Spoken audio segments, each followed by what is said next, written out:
September we met, I could tell by your smile. You hadn't been with a good girl like me in a while. Yeah, you were impressed.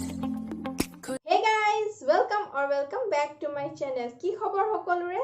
আজি লৈ আহিছো এটা tasty chicken recipe যোনটো খাবলৈ খুবেই ভাল লাগে। So আজি লৈ আহিছো চিকেন কষা। সময় নষ্ট নকৰি ভিডিওটো আৰম্ভ কৰো।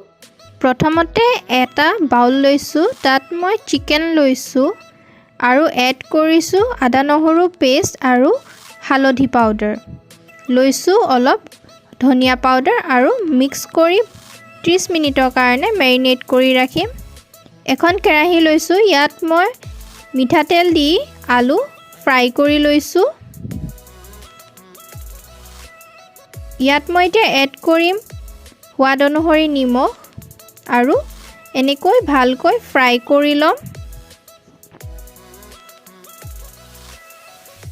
এয়া আলু ফ্ৰাই কৰি হৈ গ'ল। এতিয়া মই উঠাই লৈছো। বৰ বেছিকৈ ফ্ৰাই কৰিব নালাগে, অকণমান গোল্ডেন হ'লে আমি উঠাই ৰাখিম। ইয়াত মই এতিয়া আধা চামুচ চেনি দিছো আৰু চেনিখিনি ভালকৈ কেৰামেলাইজ হ'ব দিছো।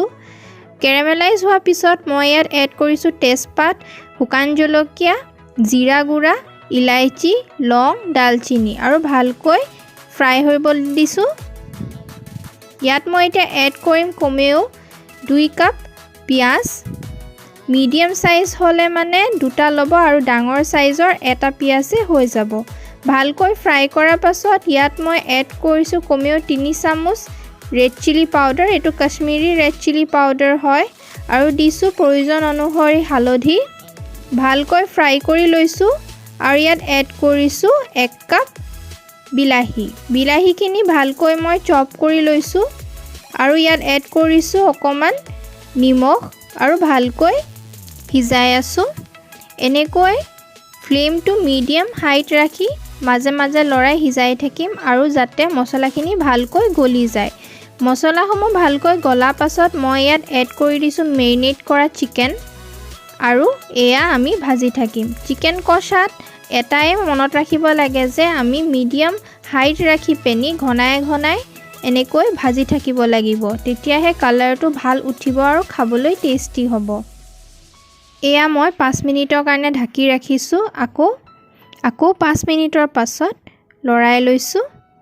এনেকৈ 5 মিনিট ৰাখি আমি এনেকৈ 10 মিনিট সিজাই লম। 10 মিনিটৰ পাছত ইয়াত মই দিছো ধনিয়া পাউডাৰ 1 চামুচ, জিৰা পাউডাৰ 2 চামুচ, চিকেন মছলা 1 চামুচ আৰু এনেকৈ এতিয়া ফ্লেমটো লো ৰাখি পেনি মই সিজাই থাকিম। 5 মিনিট সিজোৱা পাছত ইয়াত মই আলু এড কৰি দিছো। আপোনালোকে আলু এড নকৰিবও পাৰে, কিন্তু চিকেন কষাত আলু এড কৰে। আৰু ইয়াত দিছো মই সোৱাদ অনুসৰি নিমখ। মন কৰিব যে নিমখটো আপোনালোকে চাই ল'ব, কাৰণ কি আগতেও নিমখ দিয়া হৈছে। আৰু এনেকৈ মই আৰু 5 মিনিট সিজাই ল'ম। 5 মিনিটৰ পিছত এয়া চক অলপ তেল বিৰিঙি উঠিছে। ইয়াত মই এতিয়া এড কৰিম আধা কাপ দৈ। আধা কাপ ফেটা দৈ ভালকৈ ফেটি ল'ব আৰু ফ্লেমটো লো ৰাখিব। এয়া আকৌ মই 3 মিনিটৰ কাৰণে ভালকৈ সিজাই ল'ম। 3 মিনিটৰ পাছত মই ইয়াত আকৌ আধা চামুচ চেনি দিছো। চেনিটো এই কাৰণে দিছো যাতে ভালকৈ ব্যালেন্স হৈ যায় মছলাসমূহ। আপোনালোকে কম বেছি কৰিব পাৰে। আকৌ 3 মিনিটৰ কাৰণে মই ঢাকি ৰাখিছো। 3 মিনিটৰ পাছত আকৌ লৰাই লৈ মাজে মাজে এনেকৈ লৰাই থাকিব আৰু এয়া তেল বিৰিঙি উঠিছে। এই সময়তে আমি এড কৰিম পানী। পানীটো আপোনালোকে কম বেছি কৰিব পাৰে। তাৰ আগতে আমি এড কৰিম গৰম মছলা। গৰম মছলা মই ইয়াত দিছো 1/4 স্পুন। এয়া চক কালাৰ কি ধুনীয়া উঠিছে।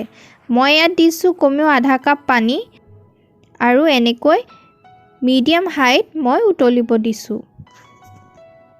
পানীটো একেবাৰে শুকুৱাই নিদু, মিডিয়ামত ৰাখিম যাতে অলপ গ্ৰেভি থাকে।